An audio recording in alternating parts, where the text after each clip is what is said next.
ये इंगल लेले रहनी कान पर धइले। हाँ हमरा पकड़ लेलक हेंग। हाँ बाप बेटे से देखलक कहता कि ए तोरे के बुलावल कि अइले हस रे। हाँ के द्वार बुलाव पे तू आदमी मतिया डांट लगा दी त मारा तारी गोरियावा तारी तो हम काती कोई। और पत्नी आपके पिताजी को मारती है, फांसी लगा देती है, आपके माताजी को भी मारती है, गाली गलौज आज ऐसी घटना के बारे में बताने जा रहे हैं जिसको आप लोग सुनेंगे तो शायद आपके पैर के नीचे से जमीन खिसक जाएगी। देख सकते हैं मेरे साथ एक चाचा है जो कि एकदम बूढ़े हो चुके हैं। साथ में एक माता जी हैं, ये भी जो है बूढ़ी हो चुकी हैं। और सुनने में आया है कि इनकी पतोह जो है अपने ससुर को मारती है, पीटती है, फांसी तक लगा देती है। तो चाचा से हम लोग जानेंगे कि आखिर क्या कारण है, इस तरह से क्यों होता है। क्या नाम है चाचा आपका? नाम श्री भुवनदास पड़ी। अच्छा, क्या कारण हो गया है आपके साथ, क्या समस्या हो गया है? समस्या ही रहल कि बहुत पहले से बड़े से आशा आदमी रखल कि बालो हमनी के परवस्ती हो ही जाई। अच्छा, बेटा पतोह के माध्यम से। अच्छा, अभी बड़े से ससुरारी या मेहरारू कहला पर के ही चेस्कौले जे कहलक वो करत गईले। आपके बेटा? अच्छा, अब वो बड़े से विशेष बहक गए। हाँ बहकला पर इनकर वजन सब तौल लेलक। हाँ तौलला पर सारा काम अपना मनमाना करे लगल, चले लगल। अच्छा, अब बड़े से कोनो बात होई, काम होई, डांट दिया ओकरा बुरा लगी। हाँ ओकरा लड़की अपनन में झगड़ा करतले, सब बहुत नौजवान बोली बोलल। अच्छा, गनी डांटे तो हमरे पर घूम गल, एक चटकन मरनी। मतलब वो अपने लड़की के साथ झगड़ा करत रही? जी ना, लड़किया दोनों ओकर अच्छा, अपनन में करतले तो गाली गलौज करते रहे लोग, तो हम मार देनी कि काहे गाली गलौज करते रस। हाँ।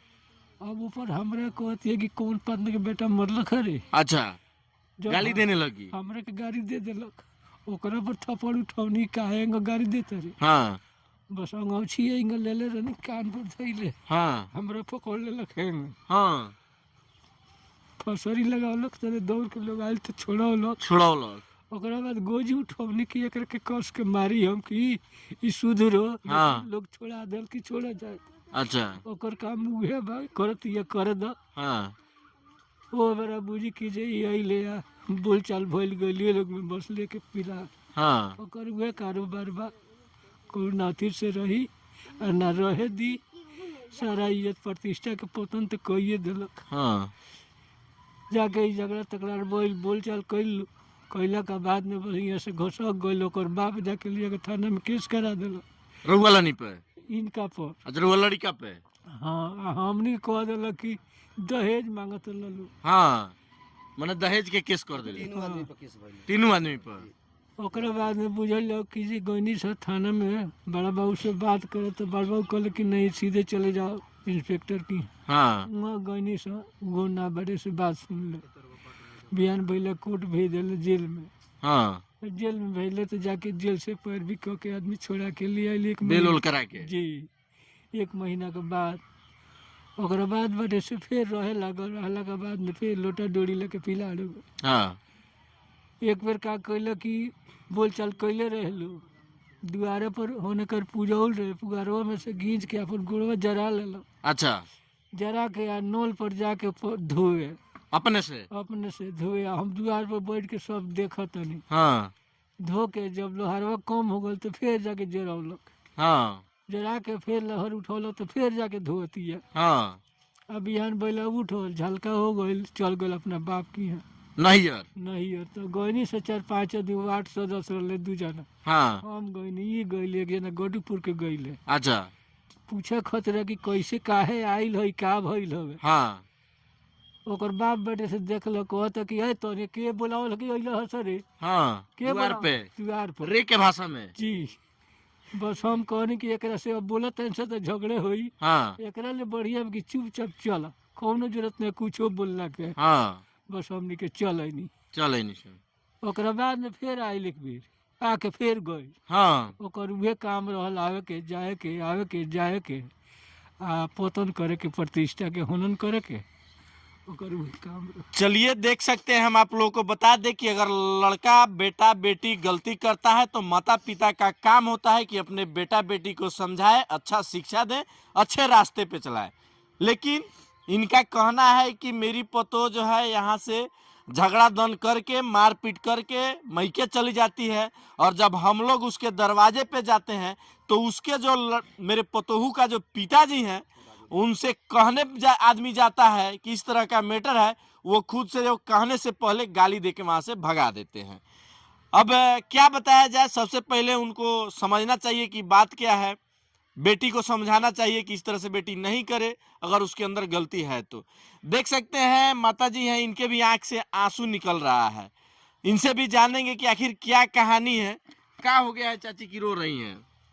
कथी कही जौन बात तौन सब नहीं बेटे, जौन गति कैले बाड़ी हमनी के तौन तो ठीके कैले बाड़ी, निम्ने बतिया डांटला खाती तो मारत तारी गरियावत तारी, तो हम कथी कही। राउर पतो हाँ सटा पर से वही कोनो हमरा कमा के देवेलन, नीमन चाहे बाउर कमा के तो हने कने भूतरा भरलन कि हमनी के देवेलन। अच्छा, लोग कहेला कि पतो के बेटी बना के घर में रखल जाई तब पतो जब बेटी बन के रही आ अपना माता पिता खानी मानी, तो वह बेटी बना के ना रखत रहनी है। हम तो 3 गो पतो होबालो आज तक अच्छा। केहू का अंगना घर नहीं के लोग 3 गो पतो में 2 जनी हाँ। मुसमात हो गइल बाड़ी। हाँ बेटी के बियाह उनका हो गइल बा। हाँ और बे बोलावल किन्हू का अंगना घर लोग कालतान नहीं जाए के। हाँ ई बाड़ी इनकर मेहरारू तो जकरा अंगना न जाए के सगरा अंगना जाके कहाँ टोले टोले बतियाइल बाड़ी। हाँ आ जिन सर समझी के मालिक भल बड़ी जेठानी तो अभी आज तक ले किन्हू का अंगना घर जल्दी है तो ही कर अंगना घर नहीं गए नहीं की गए 2 जनी अभी आ ई छोट है तो सबका अते के ऐसे कुछ नहीं यार। हाँ हम कहीं जाए हाँ हमको इतने कहीं जाए साहब तो हम बात कहते तोर चूतर फोड़ दे, हम कह रही तोर चूतर फोड़ दे। हाँ ते को के ऐसे कुछ नहीं यार जो हमार बात खोई हम कहीं जाए कहीं बती जाए कहीं रह कहीं जाए रुक आवत त कह दिले जे रुक आवत त कह दिले तो कहले जे आवते आवते कह देलक हिय नाइयो कहब नु ओकरा शक हो जाई आवते आवते कह देलक ये बोलू हमरा के मारत तारे गरिया बता ना। चलिए देख सकते हैं, ये है माता पिता और इनके पतो का ये कहानी है। पतो क्या करती है, क्या उनको इनके साथ इस तरह से करना चाहिए। आज बहुत सी जगहों पे आप लोग देख रहे होंगे इस तरह की कहानियां मिलती है कि पतो जो है अपने सास ससुर की सेवा नहीं करती है, सास ससुर को अपने माता पिता का दर्जा नहीं देती है और बोलती है कि हम जो है बेटी बन के रहेंगे। क्या इस तरीके से बेटी बन के घर में रहा जा सकता है? कोई बेटी अगर अपने पिता को मारे, गले में फांसी लगा दे, अपने सास को गाली दे, पट के मारे, क्या इस तरह से होना चाहिए? इनके लड़का है जिनकी वो पत्नी है, ये सारा कहानी जो की है, ये इनसे भी बात करते हैं, जानते हैं क्या कि सही में कहानी है क्या। क्या नाम है आपका? मेरा नाम दीपक कुमार दास। अच्छा दीपक जी, क्या कहानी हो गया है कि आपकी पत्नी आपके पिताजी को मारती है, फांसी लगा देती है, आपके माताजी को भी मारती है, गाली गलौज करती है, आप क्या करते हैं? डांटते उड़ते नहीं हैं? देखिए हम तो बाहर रहते हैं प्रोग्राम वगैरह में। अच्छा। प्रोग्राम में रहते हैं, पता हमको चलता है कि देखिए आपका पत्नी ऐसे कर रही है। हाँ। हम आते हैं तो पूछते हैं माँ से भी पूछते हैं, पिताजी से पूछते हैं, अदर मैंने गांव के आदमी से भी पूछते हैं। हाँ। तो कहते हैं ना हाँ ऐसे काम कर रही थी। अच्छा। अभी जैसे माँ बताई है कि यहाँ मार रही थी, तो उस समय में हम गोपालगंज प्रोग्राम करने गए थे। अच्छा।